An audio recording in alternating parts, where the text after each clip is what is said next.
Today, we're going to talk about a black and white masterpiece that didn't just scare audiences, it completely rewired the DNA of movies themselves. Yep, we're diving into Alfred Hitchcock's 1960 classic, Psycho. So let me ask you this. Imagine you're sitting in a theater back in 1960. You're following the movie's biggest star, the person you're rooting for, and then bam, less than halfway through, she's brutally killed off. That's the audacious central trick of Psycho. And it's the very first clue that this film plays by nobody's rules but its own. You have to remember, before Psycho, horror was, well, it was pretty predictable. The threats were always external, right? They were fantastical and kind of comfortably far away. You had vampires in some spooky castle or aliens coming down from outer space. The monsters were obvious, and they were never, ever us. And that is exactly the rulebook that Hitchcock decided to just tear to shreds. He dragged horror out of Fantasyland and planted it somewhere that felt way too real.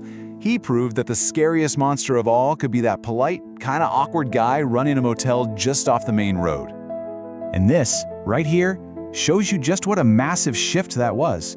The whole genre moved from gothic castles to run-down roadside motels. From make-believe monsters to, well, human ones.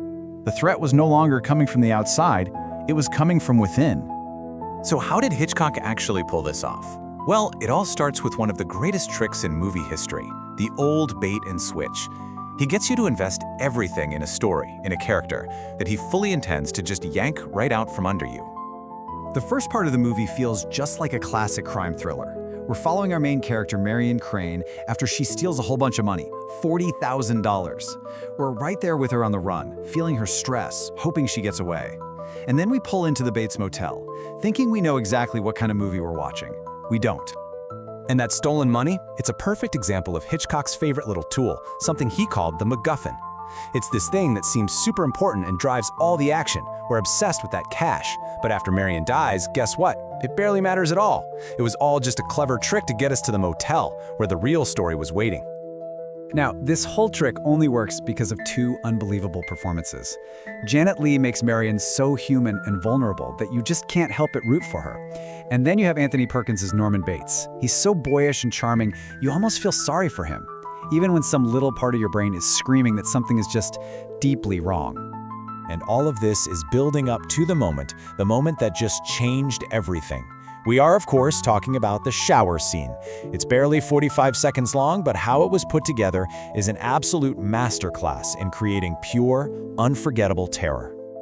Okay, get this. Hitchcock spent a full week, 7 whole days, filming what would end up being less than a minute of screen time.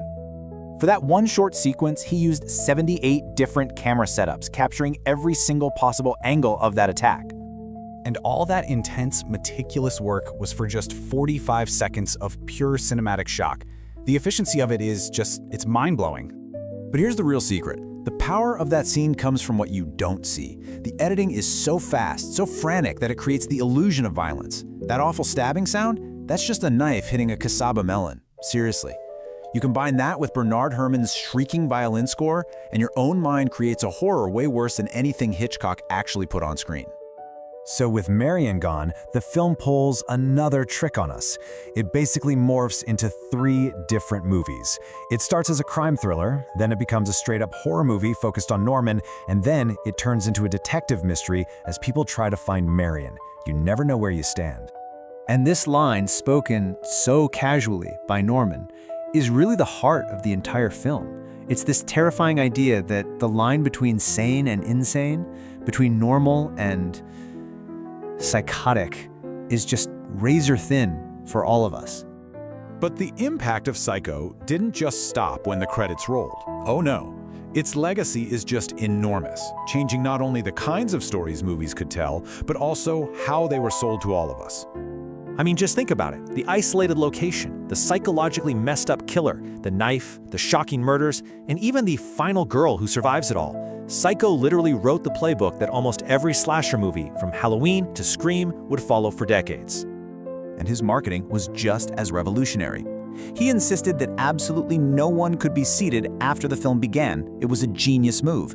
He was protecting his big twist, and at the same time, he was turning his movie into an unmissable event. And here's a fun fact that really shows you how much he was pushing the envelope. Psycho was the first major American movie to ever show a toilet flushing on screen. It sounds so silly to us now, but back in 1960, that was a scandalous detail that made the whole movie feel dangerous and new. This all leads us to the movie's final, chilling moments. We see Norman totally taken over by his mother personality, thinking this one last thought to himself as a fly lands on his hand. And that, right there, is the ultimate lesson of Psycho. It's why the film still gets under our skin today. It taught us that the deepest, darkest horror doesn't come from some monster in the shadows. It can come from the most ordinary places, from behind the most unassuming, smiling face, reminding us that the most dangerous monster is always the one you'd least suspect.